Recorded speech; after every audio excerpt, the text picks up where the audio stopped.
Bien-aimés dans les Seigneurs, que Dieu vous bénisse. Vous tous qui êtes en direct, nous sommes là par la grâce du Seigneur Jésus-Christ, en plein culte, en train de rendre gloire, honneur et action de grâce à celui qui vit au siècle et des siècles. Que Dieu vous bénisse. Dans quelques instants, nous allons pouvoir partager avec vous une exhortation toujours sur l'amour de Dieu. Donc, depuis que nous avons commencé toutes ces séances, nous sommes en train de nous exhorter sur l'amour de Christ, l'amour de Dieu. Et là, nous sommes en train de chanter pour la gloire de Jésus-Christ. Et pendant ces temps, nous pouvons aussi partager la vidéo pour édifier encore un grand nombre par la grâce de Dieu. Que Dieu vous bénisse, que Dieu bénisse tous ceux qui sont en ligne en ce moment et ceux qui vont nous rejoindre dans la suite. Que Dieu vous bénisse. Alléluia, papa. Ololanga Yesu, papa. Yokumamaya welanga.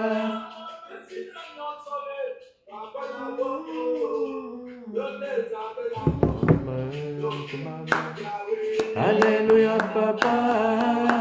Ololanga Yesu, papa la boma. Yokumamaya welanga.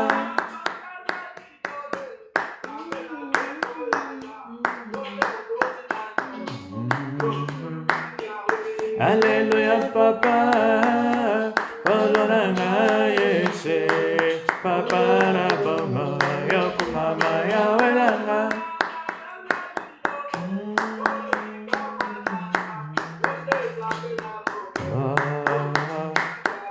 Alléluia, papa. Ololanga Yesu, papa la boma. Yokumamaya welanga. Que Dieu te bénisse, bien-aimé Géry. Yaema, que le Seigneur vous bénisse.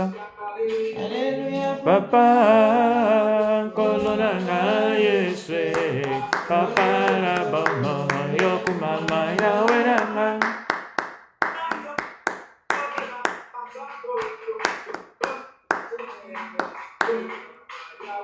Alléluia, papa, kolonanga Yesu, papa la bama, yokumama yaweranga.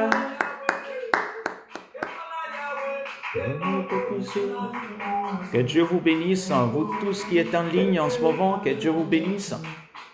Dans quelques instants, nous allons pouvoir exhorter toujours sur l'amour de Christ, l'amour de Dieu.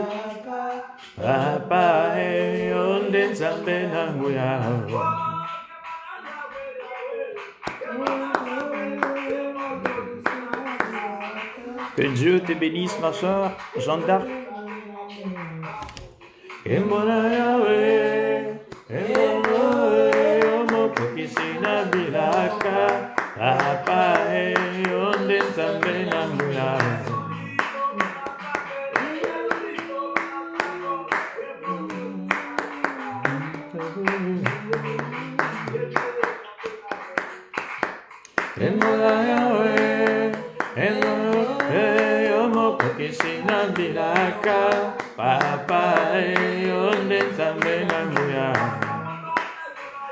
Que Dieu vous bénisse, bien-aimé Adonis, qui nous suit à partir de l'Allemagne.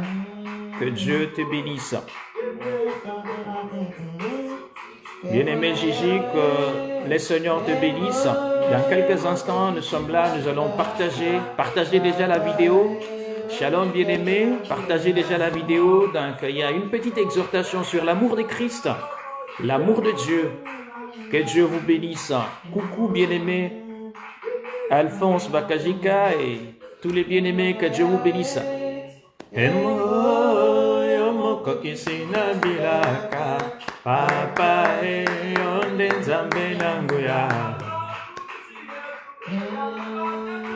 Oh Jésus, tu es Seigneur, tu es bon. Gloire à toi, Jésus.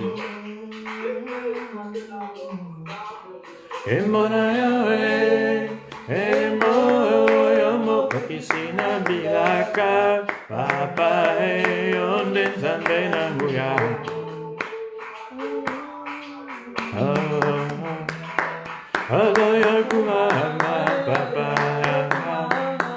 Alaya kumama ya kumama Alaya kumama ya kumama Kalaya kumama yese ya kumama Alaya kumama yese yo Papa nana kumame papa Shalom bien-aimé trésor à partir de l'Australie, que Dieu te bénisse.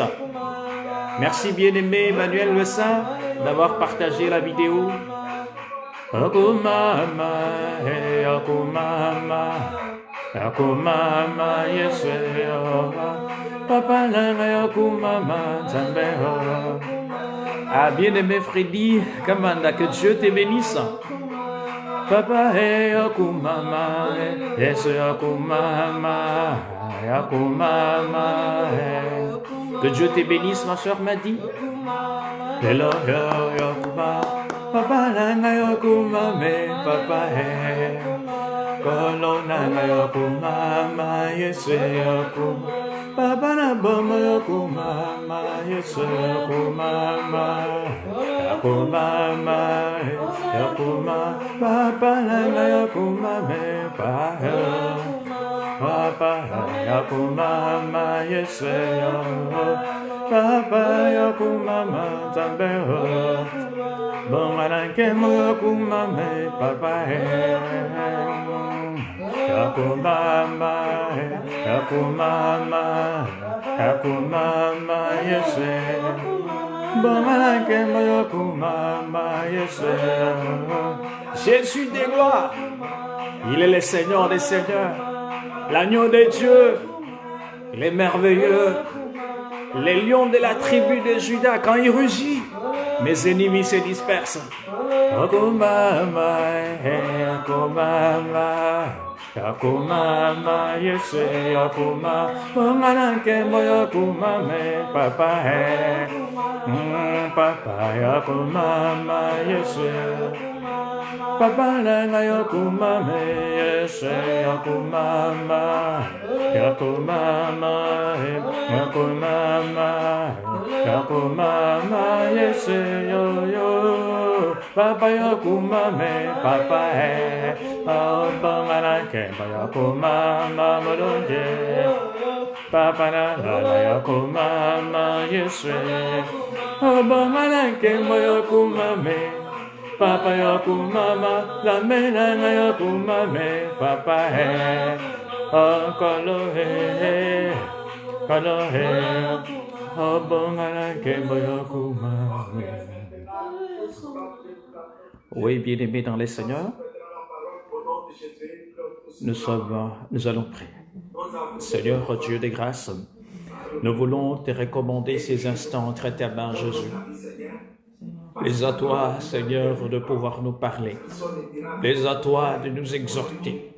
Plaise à toi de nous encourager, ô Éternel, afin que ces instants, Seigneur, ces instants de bonheur soient comblés, arrosés, Seigneur.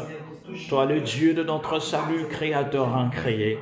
Parle, Seigneur, afin que nous puissions disparaître et que ta puissance, ta main, ô Dieu, puisse nous emballer, parce que tu es le Dieu de notre salut. Nous nous abandonnons comme de simples vases. Parle, sois un canal pour que ce peuple, Seigneur, Dieu de gloire, soit exhorté selon la grandeur de tes compassions, au nom de Jésus-Christ. Merci, Seigneur, Dieu de gloire. Voilà, que les Seigneurs vous bénissent, tous ceux qui nous rejoignent en ce moment en ligne.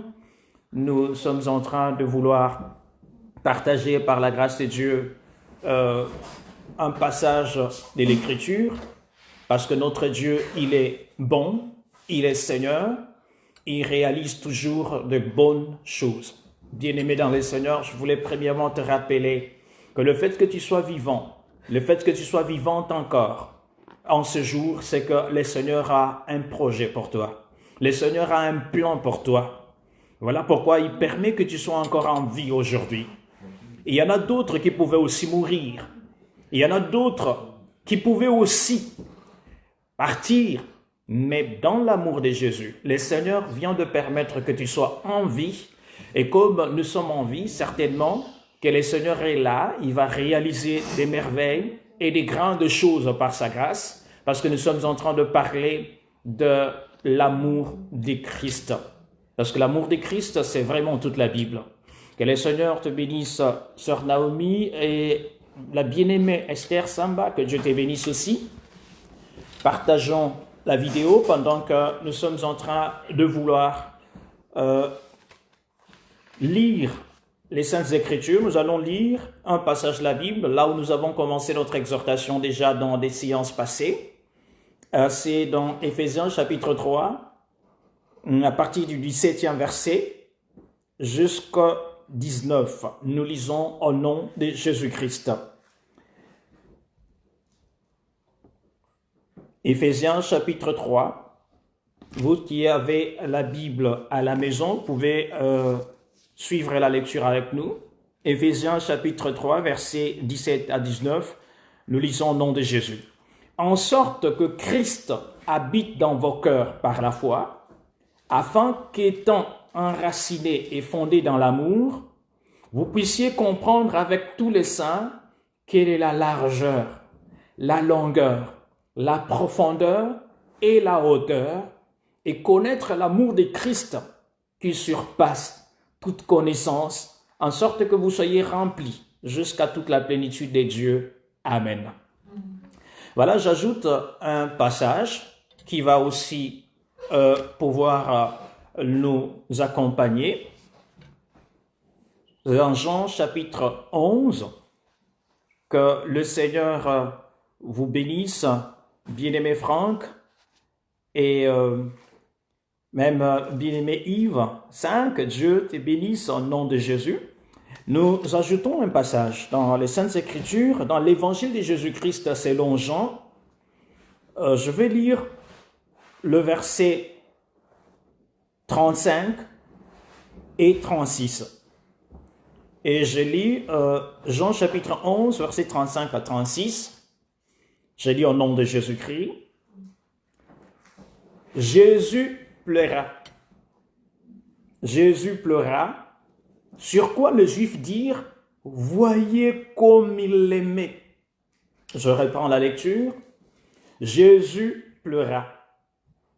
Sur quoi les Juifs dirent, « Voyez comme il l'aimait. » Voilà, juste un petit passage. Shalom à tous les saints, shalom à vous tous qui êtes en ligne en ce moment, qui est en train de nous suivre. Bien-aimé te bénisse, bien-aimé sœur Fallon, que Dieu te bénisse. Nous sommes en train d'exhorter sur l'amour de Christ. Et le dimanche passé, nous étions en train de toucher un point important parce que avec le Seigneur, le superlatif trouve son expression. Parce que nous étions en train de comparer l'amour de Dieu et l'amour des femmes. Nous avons pu expliquer de quelles femmes on parlait. C'était des alliances, toutes les alliances qu'il y a sur la terre, parce que nous avions lu ensemble avec vous que dans Galates chapitre 4, verset 24, l'apôtre Paul est en train de comparer la femme à une alliance. Et vraiment, la femme, c'est aussi une alliance. Et quand David était en train de parler de Jonathan, il dit son amour était mieux que l'amour des femmes. Nous avions compris ensemble que Jonathan dont il était question, c'était notre Seigneur Jésus-Christ. Et Jésus-Christ, l'amour qu'il nous témoigne dépasse tout ce que l'humanité peut nous présenter comme amour. Tout ce que les alliances peuvent nous proposer comme amour, l'amour de Dieu dépasse. Bien-aimé dans les Seigneurs, et c'est en Dieu que nous trouvons quand même le superlatif. C'est en Dieu parce que notre Dieu, ce qu'il nous donne est plus que ce qu'on peut concevoir. Ça dépasse même l'entendement humain. Vous savez, l'amour des humains a un début et aussi une fin. Mais l'amour dont je suis en train de parler, je vous ai démontré clairement que l'amour de Dieu n'a pas de limites. Les hommes peuvent être limités dans le temps et dans l'espace. Toutes les organisations peuvent être limitées. Toutes les associations peuvent être limitées.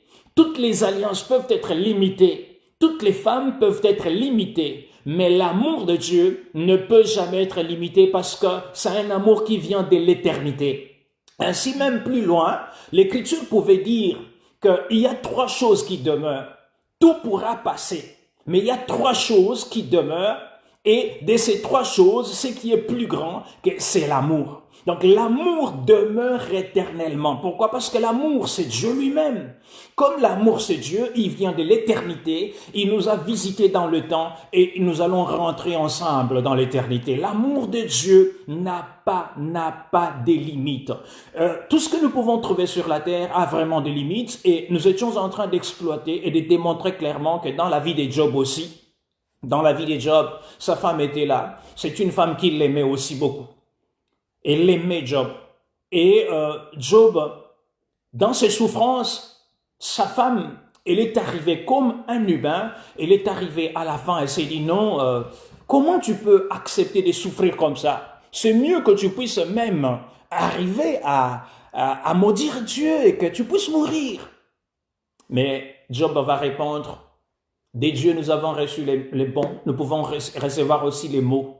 Et en cela, Job ne pécha point. Et nous avons montré comment est-ce que l'amour de la femme de Job était limité.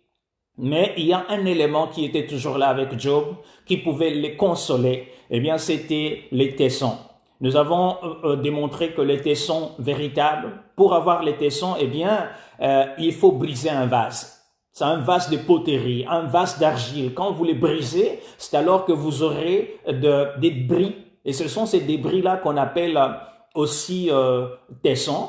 Et les tessons, quand vous les prenez, c'est alors que Job commença à se gratter pour être consolé. Donc, quand l'amour de la femme était arrivé à la fin, eh bien, les tessons étaient là pour gratter. Et quand nous parlons du tesson, eh bien, pour l'avoir, il faut briser un vase. Aussi longtemps que le vase, parce qu'il y a un vase qui a été brisé. Parce que pour qu'un vase se brise, eh bien, il faut qu'il puisse sortir du ciel et être abandonné. Quand on lâche cela, du ciel à la terre, il va se briser. Et quand il se brisera, c'est alors que nous aurons quand même des débris pour nous consoler. Nous avions parlé de ces vases de terre comme étant notre Seigneur Jésus-Christ, qui devait venir sur la terre. Et quand il est venu, aussi longtemps qu'il était en train de marcher, la consolation de Job ne pouvait pas se manifester. Mais quand il est allé à la croix, qu'il a été brisé pour nos péchés, ainsi, il s'est brisé en quatre débris, 4 morceaux. Voilà pourquoi nous parlons de Jésus comme étant dans la révélation, dans la connaissance. Nous parlons aussi de Jésus dans la doctrine. Nous parlons aussi de Jésus dans la prophétie. Mais toutes ces dimensions, c'est simplement pour nous consoler. Et Jésus, s'il a été brisé, c'était pour nous consoler. Et c'est là qu'il a démontré que son amour était plus que l'amour des femmes.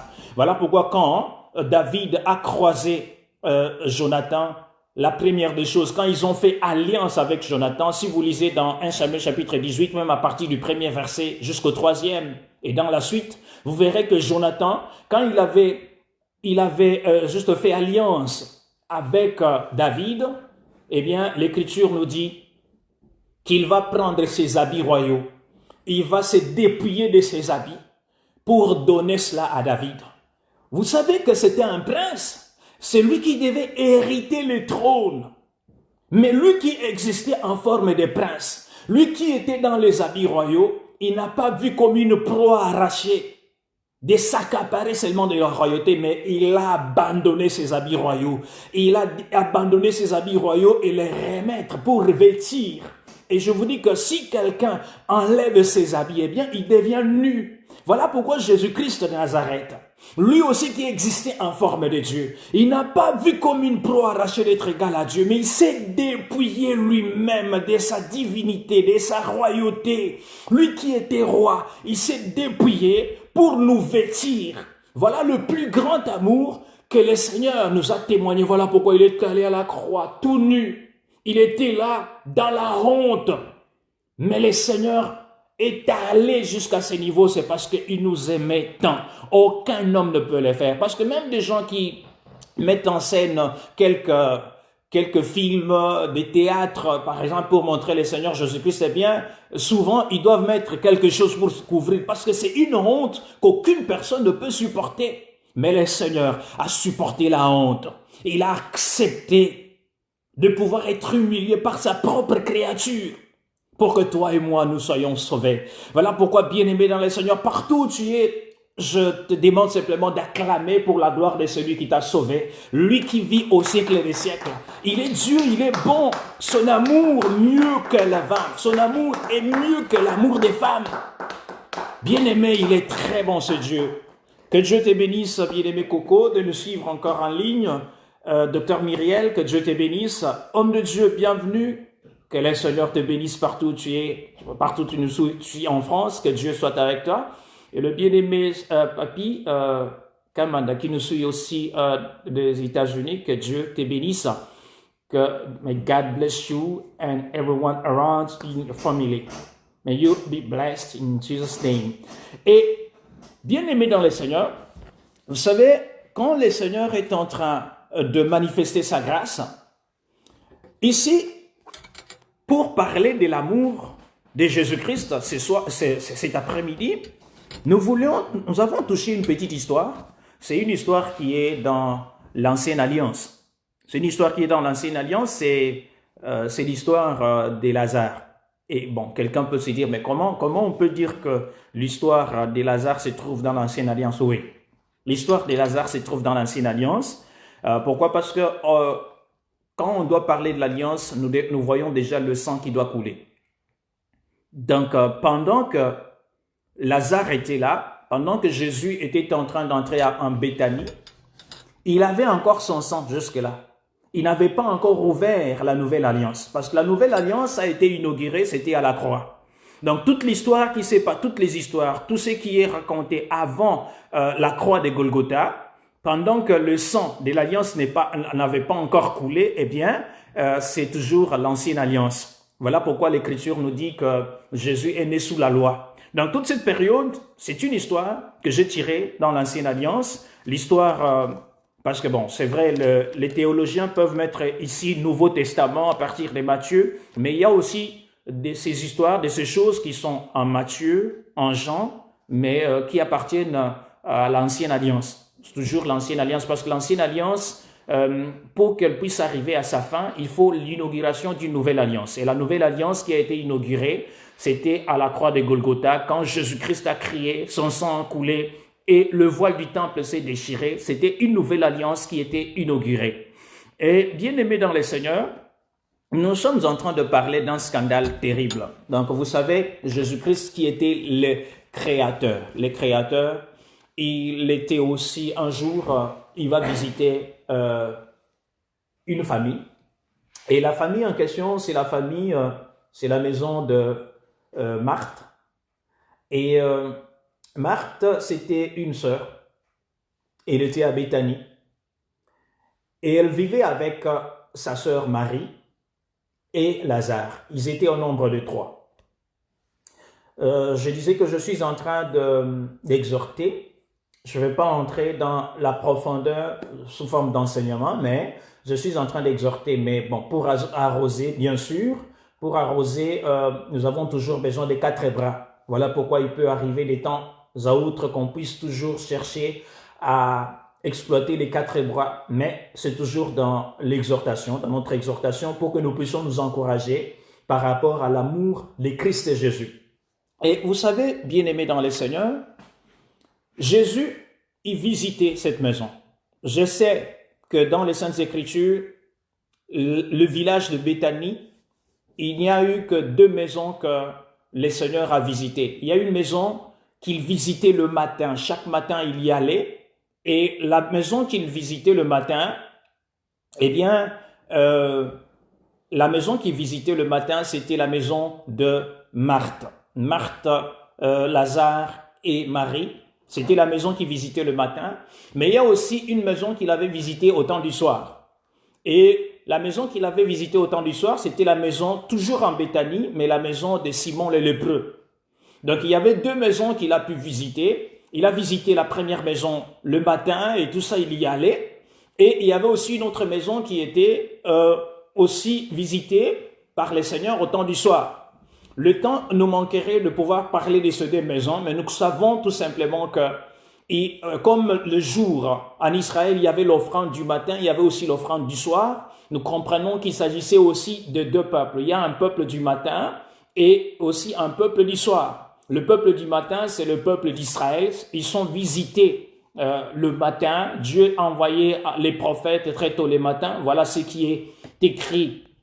Ce qui est écrit dans les Saintes Écritures, c'est que le Seigneur visitait les enfants d'Israël le matin, et Béthanie, qui était un village, et le village de Béthanie, il y avait deux maisons que le Seigneur pouvait visiter. Il y avait la maison de Marthe, qui avait sa sœur Marie et Lazare, mais il y avait aussi la maison qu'il a pu visiter au temps du soir. C'était où il devait avoir un souper, et le souper c'est le soir. Et curieusement, bien aimé dans le Seigneur, c'est que c'était auprès de Simon les lépreux. Alors Simon signifie, selon la signification de son nom, c'est l'exaucement de Dieu. Mais comment un lépreux peut être exaucé? Donc c'est-à-dire, celui qui était impur selon Israël, il ne pouvait être accepté qu'au temps du soir. Donc nous avons premièrement une maison du matin qui a un peuple, le peuple d'Israël. Il pouvait être visité le matin, mais il y avait aussi un peuple qui était visité au temps du soir. Et ce peuple-là, c'est le peuple qui était impur selon les enfants d'Israël. C'est nous, parce que nous étions loin, sans Dieu, sans droit de cité en Israël. Le Dieu que nous appelons notre Dieu aujourd'hui, comprenez tout simplement que nous étions jadis sans Dieu dans ces mondes. Mais celui que nous appelons notre Dieu aujourd'hui, il était le Dieu d'Israël. Et ce que je remarque, c'est que, si vous lisez dans Jean chapitre 12, que ce soit Marthe, que ce soit Marie, que ce soit Lazare, ils avaient quitté leur maison pour se retrouver dans la maison du temps du soir où Jésus était en train de pouvoir être reçu donc par Simon le lépreux. Et il était là, c'est pour vous dire que leur maison était devenue déserte. C'était prophétique parce qu'il arrivera un temps où la maison d'Israël sera laissée déserte, et c'est la maison du temps du soir où nous voyons ensemble, que ce soit Marie, que ce soit Marthe, que ce soit aussi le bien-aimé Lazare, qui se retrouvent ensemble dans la maison du temps du soir avec nous. Et bien-aimé dans le Seigneur, si nous pouvons parler de Marie, de Marthe et aussi de Lazare, ces trois bien-aimés, c'était aussi des signes. C'était des personnes que nous pouvons considérer comme étant des signes. Or, étant des personnes, eh bien, ils cachaient aussi quelques profondeurs. Nous n'aurons pas vraiment le temps de pouvoir entrer en détail parce que nous voulons nous exhorter sur l'amour de Jésus, l'amour de Christ, touchant Lazare. Et ici, bien-aimé, tu verras par exemple que Marthe, quand Jésus avait été reçu dans la maison de Marthe, Marthe était là dans la cuisine en train de préparer. Et il faut jamais condamner la bien-aimée Marthe. Il faut vraiment pas la condamner parce que c'est que le Seigneur avait condamné dans la vie de Marthe, c'est parce que Marthe cherchait à ce que Marie puisse quitter le lieu où elle était pour qu'elle puisse aller abandonner ce qu'elle faisait. Et pourtant, chaque personne dans la vie de cette maison-là avait quand même un travail. Marthe, elle devait travailler la nourriture. Or, si elle est en train de travailler la nourriture, c'est pour que quand elle va finir, qu'elle puisse donner à manger. Or, Israël, Dieu lui disait dans Deutéronome chapitre 8, « Quand tu mangeras et que tu seras rassasié, ton âme louera l'Éternel. » C'est-à-dire que celui qui était en train d'entretenir les chants, pour que les gens puissent chanter dans la maison de Marthe, c'était Marthe elle-même. Donc, Marthe, c'était une image de celle qui entretient, en quelque sorte, les chants, les cantiques. Parce que quand l'on mange et que l'on est rassasié, l'âme loue l'Éternel. Or, les louanges à l'Éternel, nous les retrouvons dans les psaumes. Et si nous voyons Marie, elle était assise au pied du Seigneur. Et comme elle était assise au pied du Seigneur, elle était en train d'écouter Dieu. Or, les pieds du Seigneur, je vous dis que c'est aussi les conseils célestes, parce que dans Exode chapitre 24, quand ils ont vu les pieds du Seigneur, en dessous de ses pieds, c'était comme un ouvrage de saphir, et c'était le ciel dans sa pureté. Donc, quand Marie est assise au pied du Seigneur, elle est déjà dans les lieux célestes. Et ça, elle est en train de participer au conseil de Dieu. Or, en participant au conseil de Dieu, là, ce sont des prophètes qui entraient dans les conseils de Dieu. Donc, Marie, dans cette maison, elle représente aussi les prophètes. Mais vous voyez que Lazare était aussi là, c'était l'ami. C'était l'ami. C'était l'ami de Jésus. Jésus l'aimait beaucoup. Et vous savez que de tous les prophètes qui ont existé en Israël, il y a un qui a eu une particularité. Il dit que quand je l'ai appelé, lui, il est différent de tous les autres parce que je lui parle face à face. Il n'y a pas de représentation. Or, un ami, on ne lui cache rien. Et ici, Lazare, c'était aussi une image de Moïse, de la loi de Moïse, de telle manière que dans la maison du matin, il y avait 3 personnes. Il y avait les psaumes, il y avait les prophètes, il y avait aussi la loi de Moïse. Et toutes ces 3 personnes, quand il est arrivé au temps du soir, elles devaient quitter la maison du matin pour aller se retrouver dans la maison du soir où Jésus était reçu avec ses disciples et où on devait quand même préparer le souper. Ce mouvement ici montre tout simplement qu'Israël aujourd'hui, comme un peuple, n'a plus, il est désert. Il est désert. Toute la présence de la divinité, elle se retrouve auprès de nous, les nations. Voilà pourquoi l'Écriture déclare dans Jean chapitre 1er qu'à tous ceux qui l'ont reçu, c'est-à-dire, premièrement, la lumière, elle est venue chez les siens, et les siens ne l'ont point reçu, mais à tous ceux qui l'ont reçu, à ceux qui croient en son nom, il leur a donné le pouvoir de devenir enfants de Dieu, lesquels sont nés non de la volonté de la chair, ni de l'homme, mais de Dieu. Voilà pourquoi, bien-aimés dans le Seigneur, nous voulons simplement vous rappeler que si le Seigneur pouvait visiter ces 2 maisons à Béthanie, premièrement, il a visité la maison de Marthe et après, il a visité la maison de Simon le lépreux. Et aujourd'hui, nous sommes dans la maison de Simon le lépreux. Ça, c'est juste une parenthèse pour vous faire comprendre que cette période-là, parce que pour parler de l'ancienne alliance, nous comprenons que même ces images qui sont dans Jean chapitre 11, c'est encore l'ancienne alliance parce que pour parler de la nouvelle alliance, il faut que le sang puisse couler.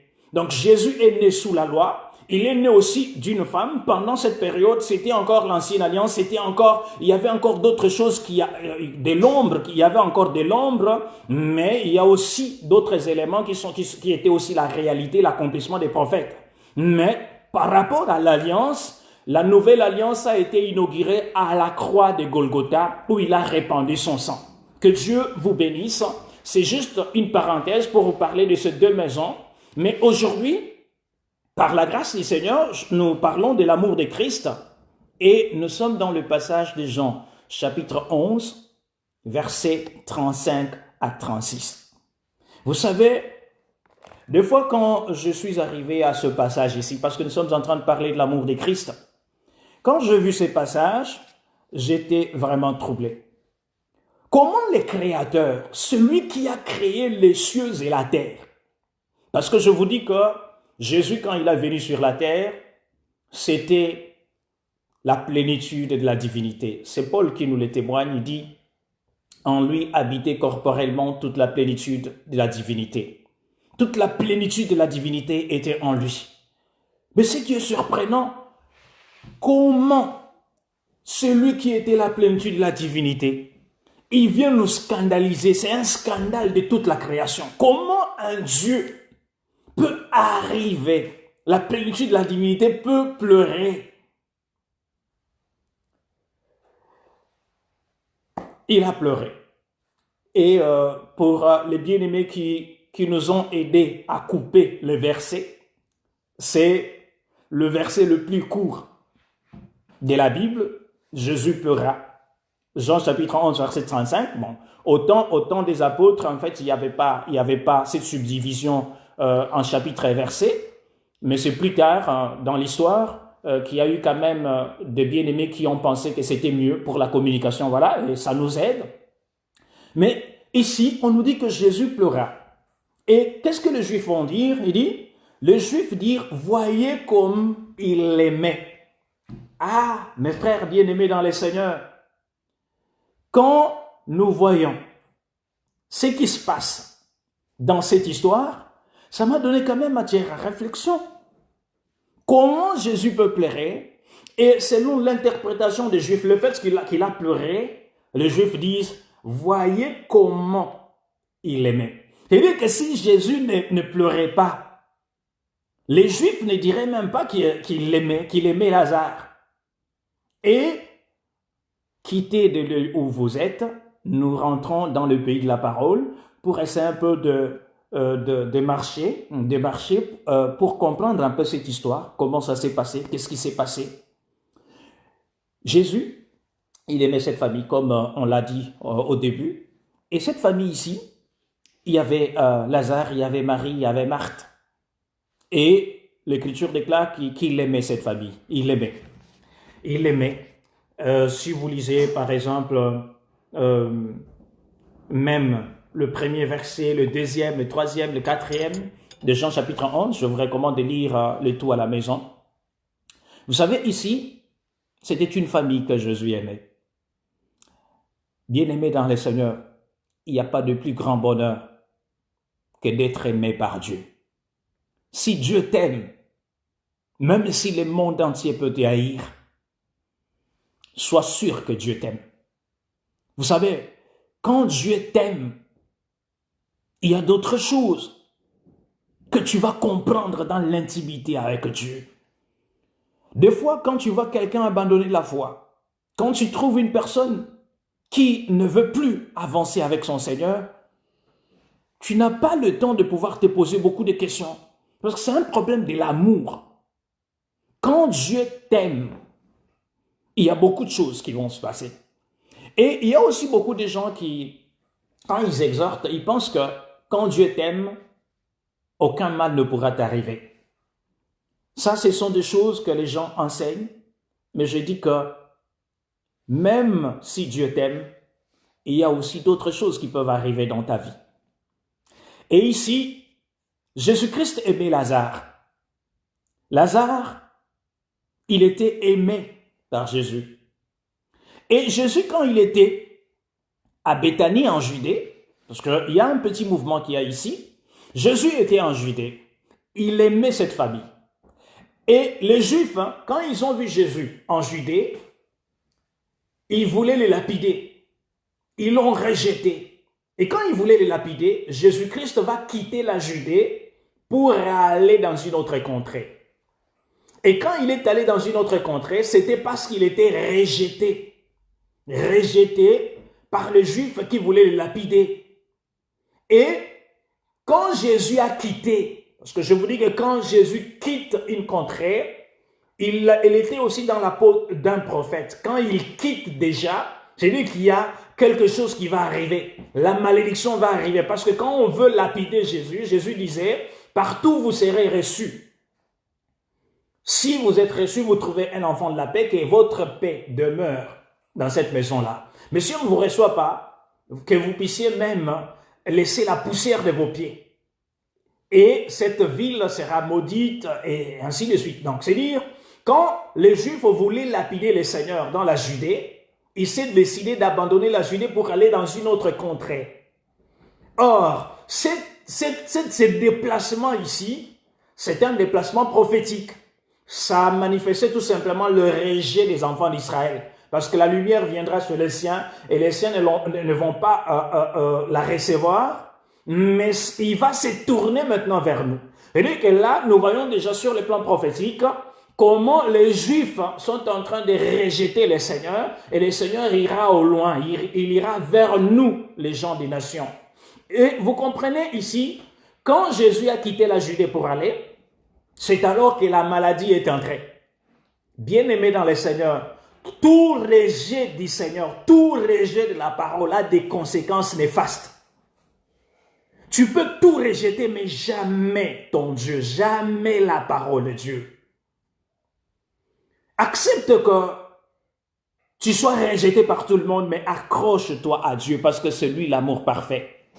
Vous savez, les Juifs vont rejeter le Seigneur, il va partir et derrière lui, l'Écriture nous déclare que Lazare va tomber malade. Et quand il tombe malade, Marie et Marthe, sa sœur, vont se souvenir que non, quand même, nous avons quand même un ami. un ami qui aime en tout temps et il ne va pas nous abandonner. Parce que vous savez, avant que la maladie n'arrive, avant que le problème arrive, nous devons premièrement être aimés par Dieu et aimer notre Seigneur avant même que le problème puisse arriver. C'était le bonheur de cette famille. Jésus il aimait cette famille avant que le problème arrive. Et quand le problème est arrivé, ils se sont dit, ah, heureusement que nous avons quand même quelqu'un qui ne nous abandonnera jamais. Ils vont envoyer une personne. Et quand ils vont envoyer une personne, il est allé pour dire au Seigneur, ton ami Lazare, celui que tu aimes, voilà, il est malade. Et l'émissaire qui est arrivé, il y avait encore 2 jours, Jésus va se dire, non, bon, j'ai encore un travail à faire. Il va traîner encore 2 jours. Imaginez, bien-aimés dans le Seigneur, quelqu'un était malade, Jésus, on lui dit que ton ami est malade, mais au lieu de pouvoir tout arrêter pour revenir, mais il s'est dit non, je dois continuer un travail, je dois finir un travail avant de rentrer. Bien-aimé dans le Seigneur, Jésus, il est terrible, il est bon. Si c'était pour notre temps, on pouvait dire, mais ça c'est quel Seigneur, ça c'est quel Dieu. Nous sommes en train de demander qu'il puisse intervenir, mais il n'intervient pas. Il attend jusqu'à ce que la personne meure. Je te rappelle, bien-aimé dans le Seigneur, je voulais parler à ton cœur. Je voulais parler à ton cœur que ton temps n'est pas nécessairement le temps de Dieu. Le temps que tu veux que le Seigneur intervienne, ce ne sera pas toujours le temps idéal pour toi. Mais le Seigneur maîtrise très bien le temps où il doit intervenir. Parce que c'est lui qui est le maître des temps et des circonstances. Tu peux avoir une requête, tu peux vouloir que le Seigneur intervienne du coup, mais il faut toujours comprendre qu'il y a ce que nous appelons le temps de Dieu, le kairos de Dieu, les temps opportuns de Dieu. Parce que tout ce que le Seigneur fait, il le fait dans un temps bien déterminé. Tu peux vouloir que le Seigneur intervienne dans ta vie, mais le Seigneur trouve qu'il faut encore te laisser un peu de temps parce que c'est lui qui connaît le temps idéal pour qu'il puisse intervenir. Le temps de Dieu. C'est vrai que le monde peut dire que le Seigneur vient toujours en retard, il traîne toujours. Mais je vous dis, bien-aimés dans le Seigneur, que ce n'est pas un passage de la Bible. L'Écriture montre tout simplement que le Seigneur agit au temps convenable. Il ne vient ni en retard, ni en avance, mais il arrive au temps convenable. C'est-à-dire, même si la maison de Marthe, ses sœurs pouvaient dire, mais comment il traîne? Et pourtant, nous avons envoyé quand même l'émissaire avant. Et la distance qui nous sépare, c'est peut-être un peu, avec 2 jours, il peut venir quand même vite pour nous secourir. Mais pourquoi il n'est pas venu? Et le Seigneur, il va attendre. Je suis en train de te dire, bien-aimé dans le Seigneur, que l'attente du Seigneur, c'est pour que tu puisses voir encore des merveilles. Parce que vous savez, si Jésus devait revenir pour pouvoir guérir Lazare, certainement il pouvait le guérir, mais le miracle qui pouvait témoigner, c'était simplement le miracle de la guérison. C'était quelque chose qui était déjà connu, que Jésus pouvait guérir. Mais le Seigneur va traîner pour élever un peu les problèmes, que les problèmes montent encore un peu plus haut. Et quand le problème est en train de monter plus haut, que la personne puisse vivre encore un miracle plus grand. Parce que, vous savez, guérir un malade et ressusciter un mort, c'était 2 choses. Quand on doit le mettre en comparaison, comparer un peu, mettre cela sur la balance, eh bien, quelqu'un peut préférer la résurrection, parce que quelqu'un peut se dire, en tout cas, moi, je suis mort et ressuscité et tout, par rapport aux malades, parce qu'il y avait beaucoup de malades qui étaient guéris. Mais des résurrections, il n'y en avait pas beaucoup. Et Jésus va accepter de laisser encore que Lazare, il dit non, je l'aime beaucoup, je dois le laisser. Et Lazare, il va jusqu'à mourir. Et 2 jours après, Jésus va dire à ses disciples, il faut que nous puissions maintenant rentrer. Nous puissions maintenant rentrer pour aller réveiller notre ami. Ah, Et les disciples vont dire, ah, mais s'il s'endort, eh bien, il n'y a pas de problème. Il va se réveiller. Vous savez, dans le domaine de la foi, dans les domaines de la divinité, le langage de la divinité est toujours différent du langage des humains. Quand le Seigneur parle d'une personne qui est en train de dormir, eh bien, les autres penseraient peut-être qu'il s'agissait d'un assoupissement, d'un sommeil normal, mais il leur dit non, notre ami est mort. Voilà, il va leur parler ouvertement parce que c'était un langage d'un prophète et il vient maintenant simplifier cela pour leur faire comprendre que réellement, notre ami est mort. Et vous savez ce qu'il va dire? Et s'il est mort, c'est à cause de vous, afin que vous croyiez. Ah, c'est-à-dire que si Jésus-Christ a laissé Lazare mourir, c'est parce qu'il voulait que ses disciples puissent encore découvrir une autre facette de lui-même. Parce que Jésus, notre Dieu, il a plusieurs facettes dans sa gloire. Et nous devons toujours arriver à comprendre toutes ces dimensions. Et l'Écriture déclare qu'ils vont rentrer tous ensemble et arriver jusqu'à Béthanie. Juste en dehors du village, ils voulaient rentrer. Et quand la famille de Lazare a appris que le Seigneur approchait directement, Marthe va sortir et courir vers lui. Et vous savez ce qu'elle va dire au Seigneur? Elle dit, Seigneur, si tu étais ici, mon frère ne serait pas mort. Mais maintenant même, je sais que tout ce que tu demanderas à Dieu, Dieu te l'accordera. Et Jésus lui dit, ton frère ressuscitera. Vous savez, bien aimé dans le Seigneur, connaître Dieu, c'est un bonheur. Peu importe ce qui va t'arriver, ne pense pas que si Dieu t'aime, aucun mal ne pourra t'arriver. Non, il y a des fois que le Seigneur peut permettre que des choses aussi t'arrivent. C'est comme par exemple aujourd'hui nous parlons de Covid-19, le coronavirus. Moi je ne vais pas te dire que ça va pas t'atteindre, ça peut aussi t'atteindre. Mais je te rassure que tu ne mourras pas du Covid-19.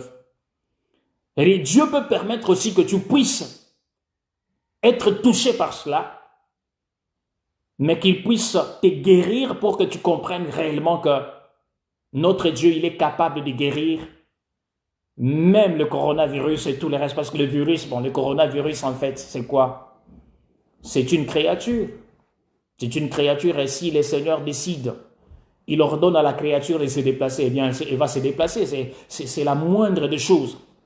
Moi, j'ai toujours cru en un Dieu capable de pouvoir guérir toutes sortes de maladies.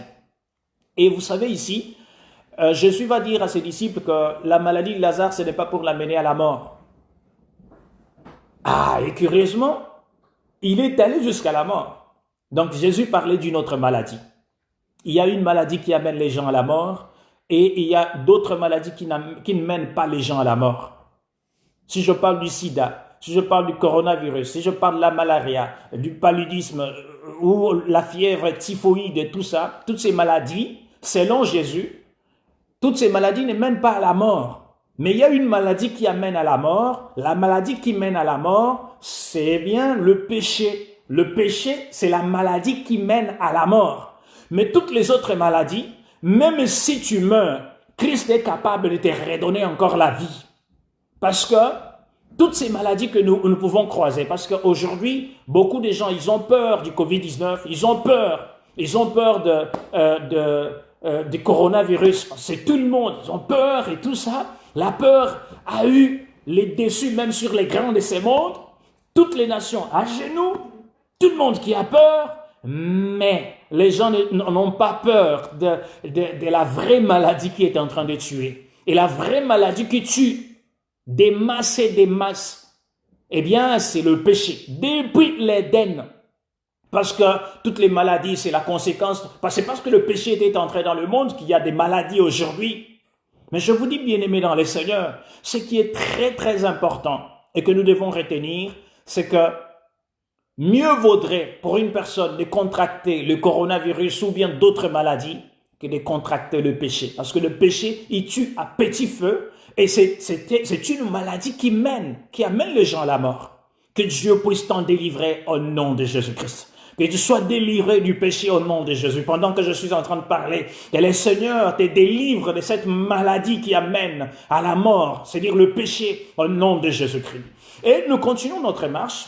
L'Écriture déclare que Marthe va sortir. Quand elle sort en dehors de la ville, elle va dire au Seigneur, si tu étais là, mon frère ne pourrait même pas mourir.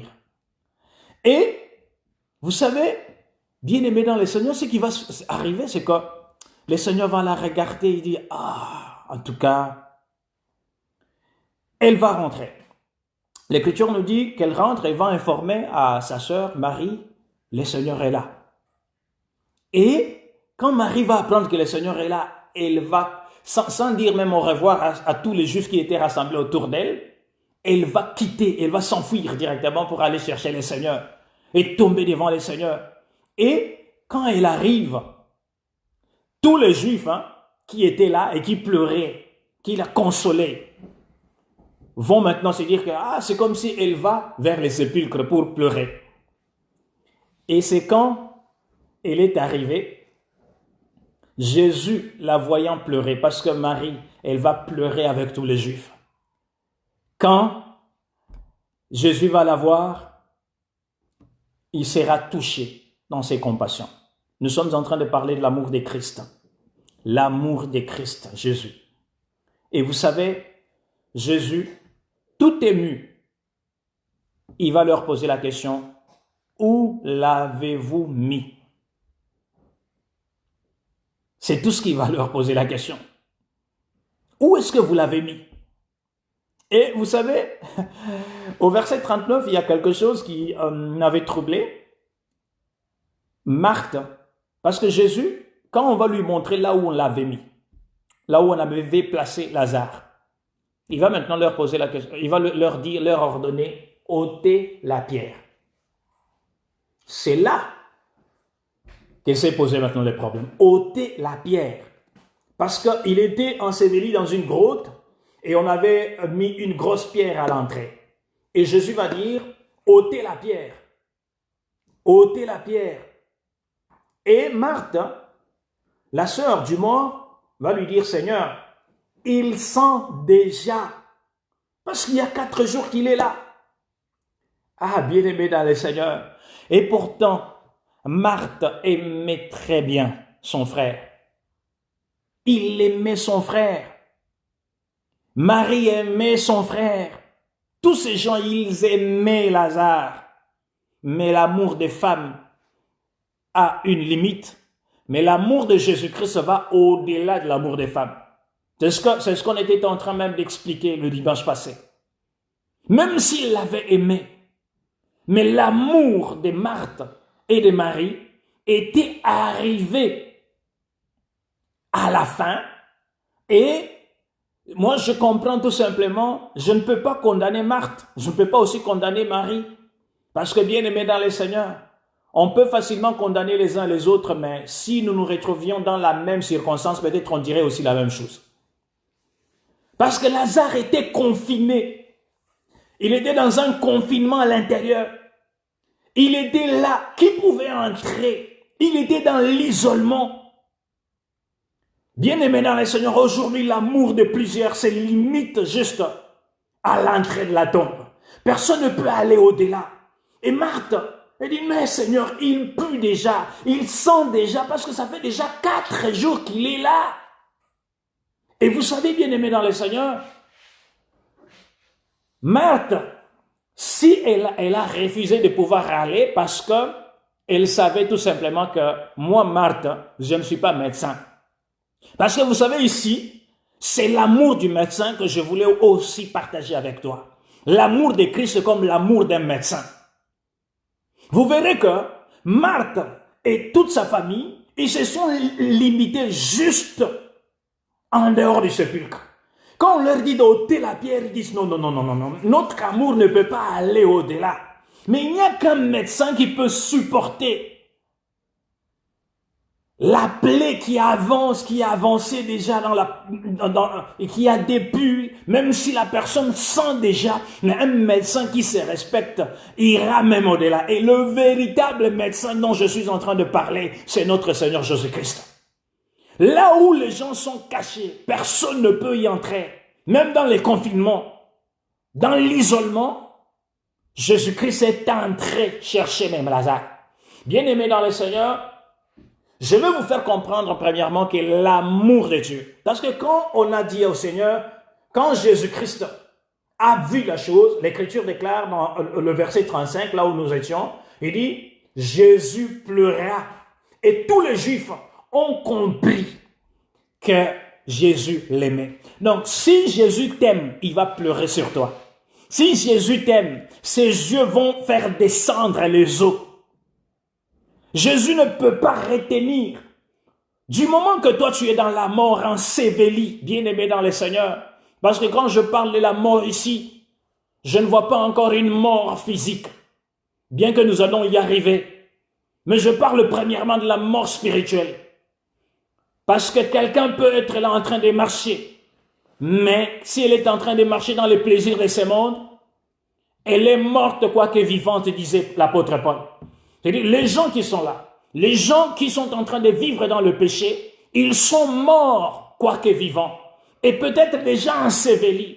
Mais la promesse était que l'heure vient où ceux qui sont dans les sépulcres entendront la voix du Fils de l'homme et ils sortiront des sépulcres. Bien-aimés dans le Seigneur, les sépulcres dont nous sommes en train de parler, eh bien, les sépulcres, c'est comme dans Matthieu chapitre 23, Jésus-Christ va dire aux gens, il dit, ne prenez pas soin des pharisiens, parce qu'ils sont comme des sépulcres, des tombeaux blanchis. Au-dedans, ce sont des pourritures, mais au-dehors, ils sont bons. C'est-à-dire que là, les pharisiens étaient comme des tombeaux. Et vous savez, bien aimé dans le Seigneur, l'homme tel qu'il est là, il y a deux choses. Il y a l'homme extérieur, il y a aussi l'homme intérieur. Si c'est que tu es en train de vivre dans ta chair, c'est le péché. Sache tout simplement que tu as un tombeau, bien que la personne qui est cachée là-dedans, elle est en train de souffrir, mais il faut qu'il y ait une certaine libération. C'est-à-dire la personne dont je suis en train de parler ici, la personne morte, c'est la personne qui est en train de vivre dans les péchés. Parce que l'Écriture déclare que le salaire du péché, c'est la mort. Donc si une personne vit les péchés, c'est un mort quoique vivant. Et on peut même l'ensevelir dans le tombeau. On peut l'ensevelir dans le tombeau. Et quand tu es enseveli dans le tombeau, si Jésus t'aime, il doit libérer ses larmes. Il doit pleurer sur toi. Et quand il doit pleurer sur toi, ses larmes vont créer quelque chose. Et je veux dire, bien-aimé dans le Seigneur, que quand Jésus était en train de pleurer, je vais lire un passage de l'Écriture, je vous dirai tout simplement que c'était des torrents d'eau qui étaient en train de couler. Parce que Jésus, c'était le ciel. Et quand vous voyez le ciel, ces yeux qui sont en train de faire descendre les eaux, eh bien, il s'agit d'une certaine pluie. Nous pouvons lire ensemble quelque chose.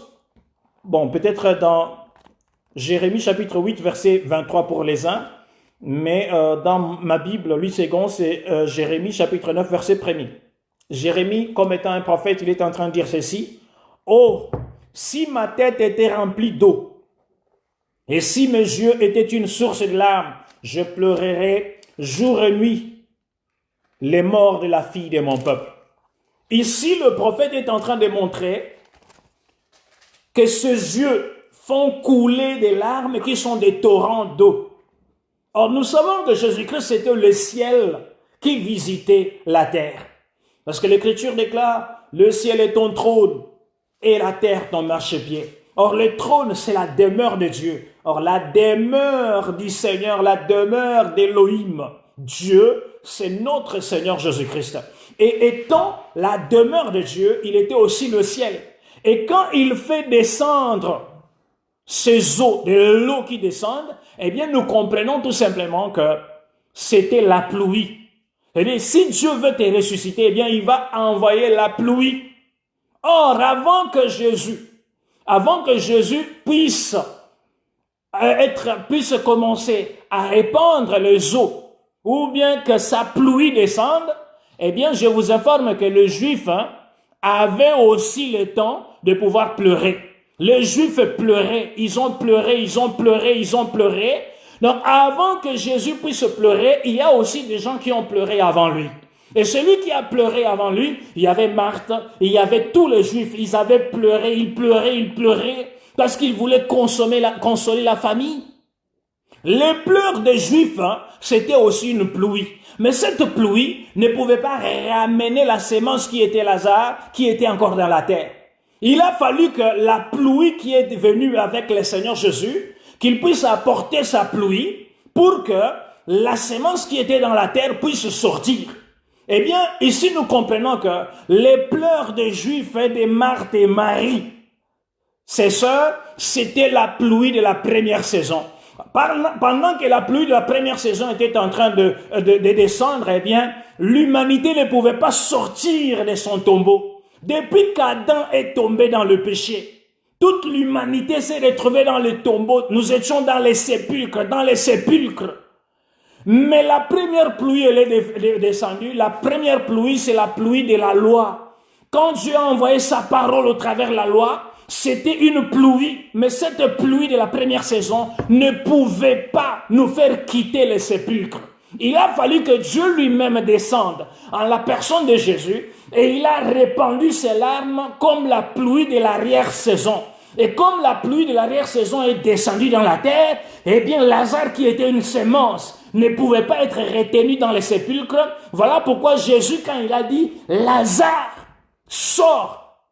Lazare est sorti parce que c'était une sémence, parce que la sémence, elle devait atteindre la maturité seulement après la pluie de l'arrière-saison. Or, la pluie de l'arrière-saison, c'est aussi la grâce. C'est pour vous dire, bien-aimés, que l'amour de Dieu, s'il veut nous témoigner son amour, c'est quand il manifeste sa grâce dans nos vies.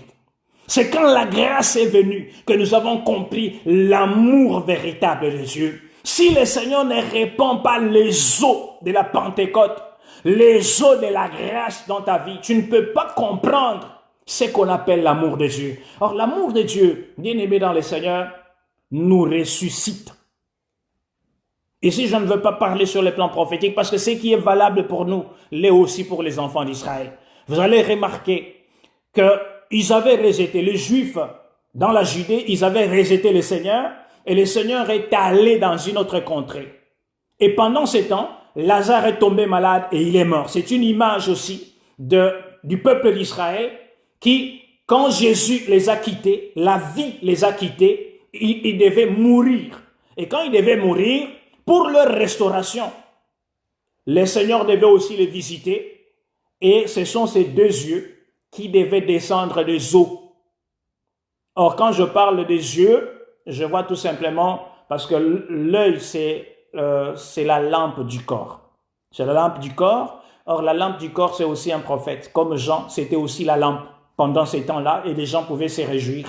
Donc, pour que la restauration entre en Israël, il y a aussi les deux yeux, qui sont les deux oints qu'on enverra en Israël, et ils vont reprendre les eaux pour que Israël, que l'incrédulité, c'est-à-dire la pierre qui est sur Israël, puisse quitter, afin que Lazare, comme la nation d'Israël, puisse être restaurée. Mais bien aimé dans le Seigneur, je parlais de Lazare comme étant un signe prophétique, mais ici, je veux te rappeler que Lazare, parce que c'est mon exhortation, c'est là que je veux finir, Lazare était de la même nature que toi et moi. Voilà là où je commence mon exhortation et pour finir. Toi et moi, nous sommes de la même nature. Nous sommes de la même nature que ce bien-aimé Lazare. C'est-à-dire la même chose qui est arrivée à Lazare, cela peut arriver aussi à toi et à moi. Voilà pourquoi nos vies peuvent se retrouver aussi dans un sépulcre. Quel est le sépulcre qui te retient? Parce qu'il était là à l'intérieur et quand Dieu a dit « sors », Lazare pouvait écouter. Et vous savez, bien-aimés dans le Seigneur, les premiers sépulcres qui peuvent retenir aussi la vie des gens, c'est ce que j'ai cité, comme le pharisien. Vous savez, L'Écriture déclare que les pharisiens étaient comme des tombeaux blanchis. Or, quand je parle des pharisiens, je parle aussi des faux enseignements, parce que les pharisiens avaient un levain, c'était aussi un faux enseignement. Vous savez que les faux enseignements, c'est aussi un tombeau qui peuvent retenir les gens dans l'incrédulité. Si on te prêche mal, s'il y a un faux enseignement, c'est un tombeau. C'est un tombeau qui est en train de te retenir. Et les tombeaux retiennent beaucoup de gens. Vous verrez que des gens qui confessent de faux enseignements, tu peux parler mal de Jésus. Tu peux parler mal des Saintes Écritures. Tu peux parler mal de la parole de Dieu. Pour eux, ce n'est pas un problème. Pourquoi? Parce que c'est les tombeaux qui les retiennent. Mais la voix de Dieu est capable de pénétrer au-delà de la religion. Parce que la religion a retenu beaucoup de gens. Et je vous dis que la religion, c'est aussi un tombeau qui retient les gens. Les gens sont retenus. Et ils sont morts à l'intérieur. Mais la voix de Dieu est en train de crier en dehors pour que tu puisses sortir. Tu dois quitter toute forme de religion. Tu n'iras pas au ciel parce que tu fréquentes telle ou telle autre église. Il y a aussi beaucoup d'églises qui retiennent les gens comme étant des tombeaux.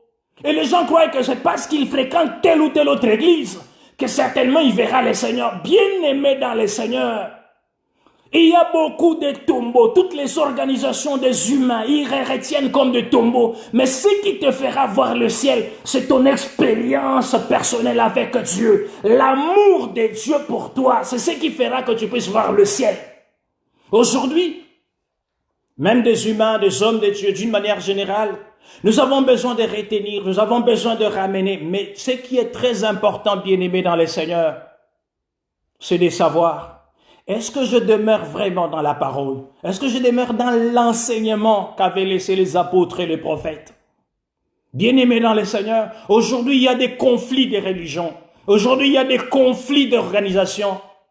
Mais je te rappelle, bien-aimé dans le Seigneur, aucune organisation, aucune religion ne pourra te faire accéder à l'amour de Dieu. Mais Jésus-Christ, il est capable de crier. Si tu entends sa voix, tu sortiras par la grâce de Dieu. Tu sortiras, la grâce elle est là pour toi.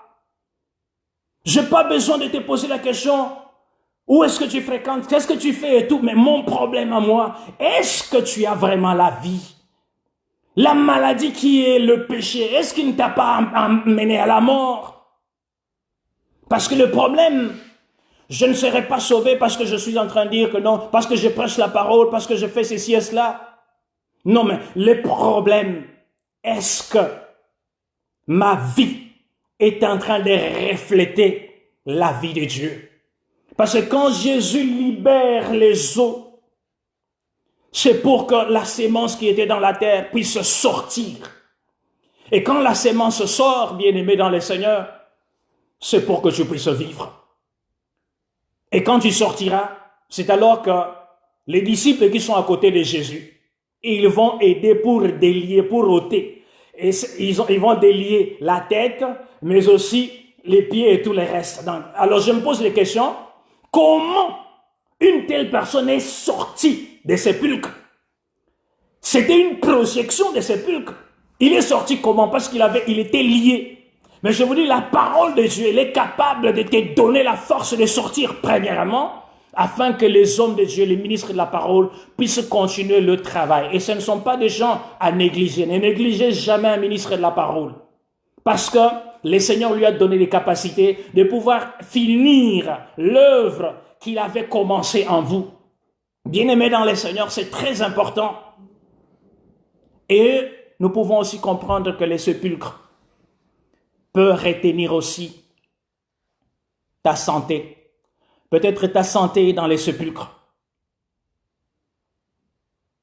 Mais Jésus-Christ qui t'aime, il t'apporte la grâce pour que ta santé soit restaurée au nom de Jésus. Quels sont tes problèmes, des difficultés, peu importe ce que tu peux traverser. Par exemple, aujourd'hui, nous sommes en train de traverser la période de confinement. Mais même dans les confinements de Lazare, la voix de Jésus a pénétré. Et il y a des gens qui se moquent des hommes de Dieu aujourd'hui. Ils disent, mais finalement, comment ils vont vivre? Est-ce qu'ils vont mourir? Ils vont mourir parce qu'il n'y a plus les offrandes, il n'y a plus les dîmes, il n'y a plus les restes. Bien-aimés dans le Seigneur, je vous dis, je n'ai pas encore appris un homme de Dieu, un ministre qui est mort. Non, parce que quand Dieu t'envoie dans le travail, il va aussi te donner tout le nécessaire. Même dans les confinements, la voix de Dieu viendra pour te secourir là-bas. Et Lazare était dans le confinement comme toi peut-être. Tu es à l'hôpital, tu es là, même ta propre famille ne peut pas entrer. L'amour est arrivé à sa fin. Mais notre Dieu, Jésus-Christ, il est capable, sa voix est capable de pouvoir entrer même là où tu es.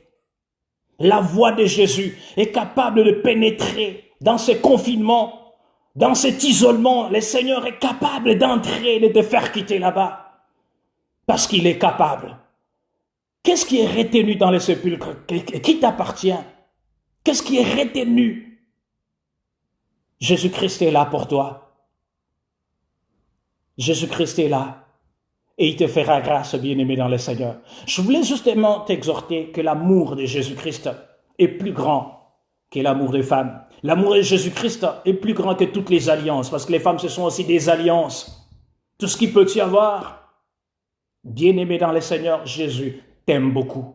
Voilà pourquoi abandonne ta vie entre les mains du Seigneur. Laisse tout ce que tu es en train de faire. Abandonne le péché. Abandonne la mauvaise vie. Les mauvais enseignements. Crois au Seigneur Jésus-Christ et tu seras sauvé.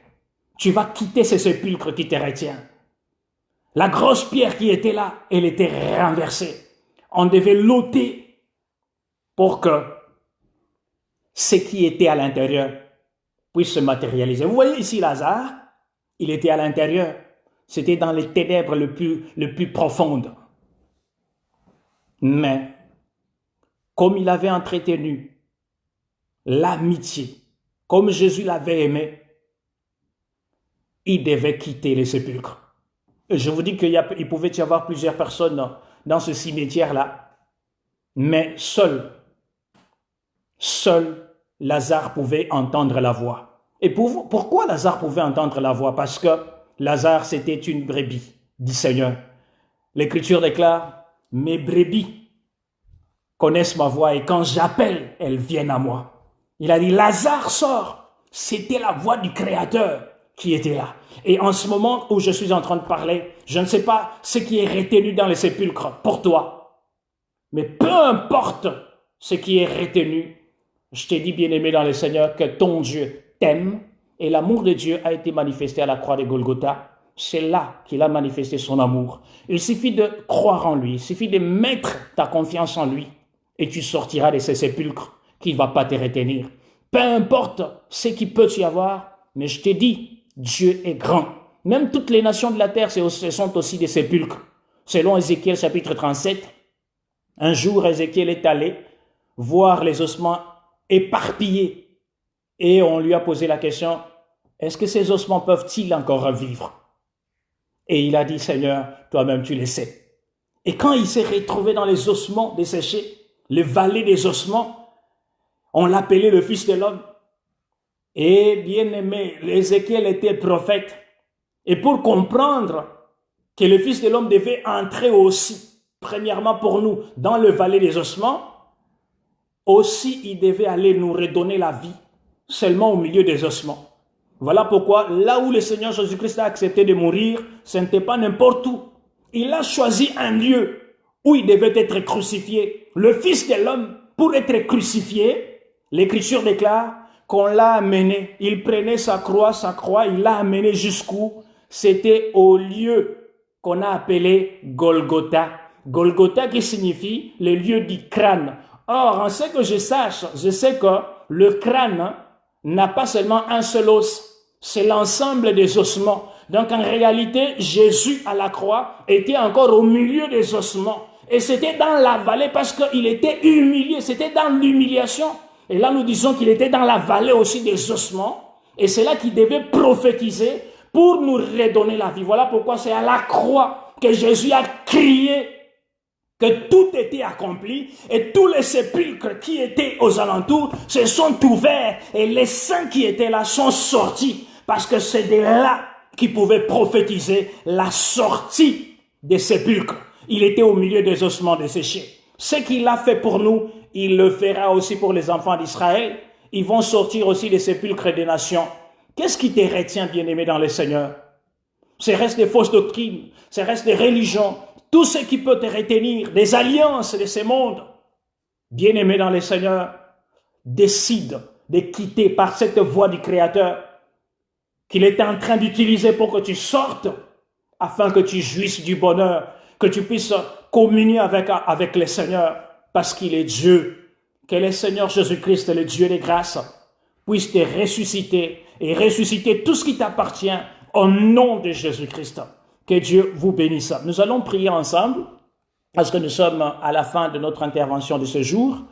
Jésus pleura, sur quoi les Juifs dirent, voyez comme il l'aimait. Quand Jésus pleure sur toi, eh bien sache que c'est une pluie de l'arrière-saison qui vient pour te faire sortir du sépulcre parce que tu es une sémence. Tu es vraiment une sémence et tu avais besoin de la pluie. Alors cette pluie, c'est encore la parole de Dieu qui est venue au temps du soir et elle est venue justement pour toi. Même si il y a des problèmes, des difficultés que tu es en train de connaître en ce moment, peu importe tes difficultés, tu vas prendre le temps de pouvoir prier. Tu vas prier avec nous. Si tu es retenu dans les sépulcres, je vais prier pour toi en ce moment. Tu vas sortir de ces sépulcres. Tu vas sortir parce que Jésus a besoin de toi. Trop c'est trop, même la maladie. Je vais prier pour tous ceux qui sont malades. Tu souffres peut-être du Covid-19. Tu souffres peut-être des virus, du corona qui t'a mis à terre. Tu es isolé à cause de cela. Ne t'inquiète même pas. La puissance de la résurrection qui a fait sortir Lazare du sépulcre viendra aussi te visiter en ce moment. Crois seulement et tu verras la gloire de Dieu. Crois seulement, tu verras la puissance de Dieu. En ce moment, nous voulons prier ensemble. Nous voulons prier. Je veux prier pour toi. Je veux prier pour que le Seigneur puisse te visiter en ce moment, pour que tu sortes de ton sépulcre, les sépulcres qui te lient, tout ce qui peut te lier, les nations qui te lient, les religions qui te lient, les doctrines étrangères qui te lient, que le Seigneur puisse te visiter afin que tu puisses sortir et que tu puisses vivre ta gloire. Je veux prier en ce moment. Dieu de mon salut, Créateur incréé, je prie au devant de tes yeux, Père, en ce moment. Quand les Juifs ont vu que tu avais pleuré, ils ont compris combien tu aimais Lazare. Oui, Seigneur Dieu de gloire, Lazare, si tu l'as fait sortir du sépulcre, c'était pour nous donner un exemple. Parce que l'Écriture déclare que plusieurs crurent en toi à cause de ce que tu avais fait pour Lazare. Et nous avons cru. Voilà pourquoi, Jésus, je viens recommander mon frère et ma soeur qui me suivent en ce moment, ô éternel Dieu de gloire. Je prie que la puissance de la parole, que la puissance de la vie, la puissance de la résurrection puisse pénétrer dans les sépulcres de leur vie au nom de Jésus-Christ. Que des sépulcres s'ouvrent maintenant en ce moment. Que des sépulcres s'ouvrent en ce moment. Toi, le véritable médecin, entre en scène maintenant. Entre en scène maintenant. Entre en scène maintenant. Au nom de Jésus-Christ. Au nom de Jésus-Christ. Au nom de Jésus-Christ. Que les malades soient guéris. Que tous ceux qui souffrent du Covid-19, je suis en train de t'ordonner maintenant. Toi qui as visité ce corps, je t'ordonne. Toi qui as commencé déjà à tourmenter ce corps. Virus du coronavirus, quitte maintenant ce corps. Quitte ce corps. Quitte ce corps. Au nom de Jésus-Christ. Au nom de Jésus-Christ. Éternel Dieu du ciel et de la terre. Cette personne qui a eu la grâce de pouvoir te suivre, que les eaux de ta grâce, que les larmes de ta grâce, ô l'éternel Dieu de gloire, puissent arroser ce peuple au nom de Jésus. Yahweh, peut-être ce sont des difficultés de la vie. Yahweh, qui ont retenu, qui sont comme un sépulcre qui retient ce frère et cette sœur. Père éternel Dieu, laisse que les sépulcres s'ouvrent au nom de Jésus.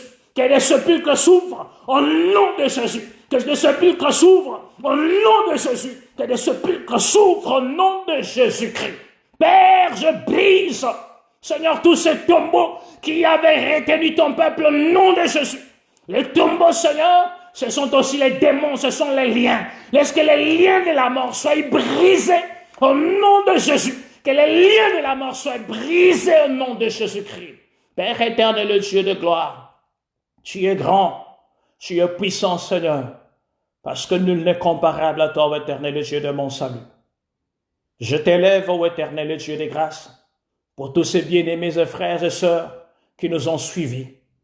Laisse que la vie qui est derrière cette parole soit le partage de ton peuple, au nom de Jésus-Christ. Amen. Voilà, que Dieu vous bénisse, bien-aimés dans le Seigneur. Nous allons nous retrouver le dimanche prochain si Jésus-Christ ne revient pas encore. Nous bénissons tous ceux qui nous ont suivis. Voilà, vraiment que Dieu vous bénisse. Si tu es là et que tu étais malade, le Seigneur t'a touché, eh bien, tu peux toujours aussi nous retrouver inbox, donc c'est-à-dire en privé, dans notre boîte privée. Nous pouvons parler. Et si tu n'as pas encore reçu Jésus-Christ dans ta vie, eh bien, tu peux aussi nous parler dans notre boîte privée pour que nous puissions t'orienter afin que tu puisses être ami de Jésus. Tu puisses être ami de Jésus-Christ. C'est vraiment très important. Et je suis vraiment dans la joie du fait que nous puissions nous retrouver ensemble. Que Dieu bénisse tout un chacun de nous. Tous ceux qui nous suivent en ligne en ce moment et ceux qui nous suivront en rediffusion dans la suite, que le Seigneur vous bénisse infiniment au nom de Jésus-Christ. Amen.